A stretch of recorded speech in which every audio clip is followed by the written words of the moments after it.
اعوذ باللہ من الشیطان الرجیم بسم اللہ الرحمن الرحیم اقترب للناس حسابهم وهم فی غفلۃ معرضون۔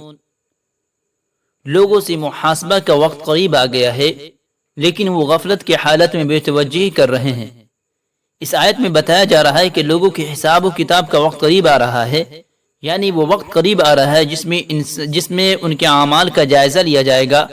لیکن اچھی بات ہے کہ لوگ غفلت کی حالت میں ہیں، ان کو کوئی پرواہ نہیں کہ اس کی زندگی کے بعد کیا ہونے والا ہے۔ یہی وجہ ہے کہ وہ پیغام حق کو سننے سے اعراض کر رہے ہیں اور بے توجہی برت رہے ہیں۔ مذکور آیت میں حساب کا وقت قریب آنے کے دونوں مطلب ہو سکتے ہیں، ایک یہ کہ قیامت کا وقت قریب ہے، دوسرے یہ کہ موت کا وقت قریب ہے۔ زیادہ دور نہیں ہے۔ اب جو مکلف یعنی بڑے ہو گئے ہیں، بالغ ہو گئے، ان کے اعمال کا حساب ہونا ہے، مگر وہ اپنی دنیا میں لگے ہوئے ہیں۔ انہوں نے اپنے آپ کو اسی کی سپرد کر رکھا ہے۔ وہ یہ نہیں سوچتے کہ یہاں کتنے دن زندہ رہنا ہے، صرف غفلت میں مبتلا رہتے ہیں اور یہ توجہ نہیں کرتے کہ آگے بھی جانا ہے۔ غرض کی غفلت کے سبب اپنے مستقبل یعنی آخرت کے معاملے سے غافل ہے۔ البتہ ان چیزوں میں بڑے ہوشیار ہے، یعنی دنیا کمانے میں، راحت حاصل کرنے میں، مزے اڑانے میں، اس سلسلے میں ان کی عقل بہت چلتی ہے اور وہ بہت ہوشیار ہیں۔ لیکن جہاں آخرت کا معاملہ آتا ہے تو وہاں غافل ہو جاتے ہیں، اس کے متعلق انہیں کچھ سمجھ نہیں آتا۔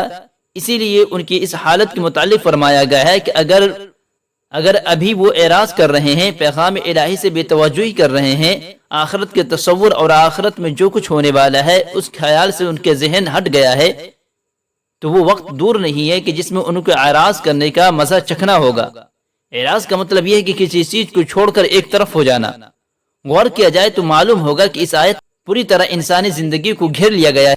یہ بتایا گیا ہے کہ صرف ہماری یہی دنیاوی زندگی اصل نہیں ہے، بلکہ واقعہ یہ ہے یہ تو زندگیوں میں سے ایک زندگی ہے۔ اللہ تعالیٰ نے دو زندگیاں رکھی ہے، ایک اصل زندگی ہے جو حضرت آدم علیہ السلام کے شروع میں ملی تھی۔ اللہ تبارک و تعالیٰ نے وہ زندگی ہمیشہ کے لیے بنائی ہے، وہ کبھی نہ ختم ہونے والی زندگی ہے۔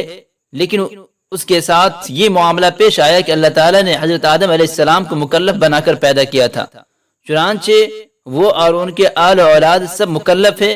مکلف کا مطلب ہے کہ جس پر کسی کام کو انجام دینے کی ذمہ داری ڈالی گئی ہو اور اس کے اندر اس کو اختیار دیا گیا ہو۔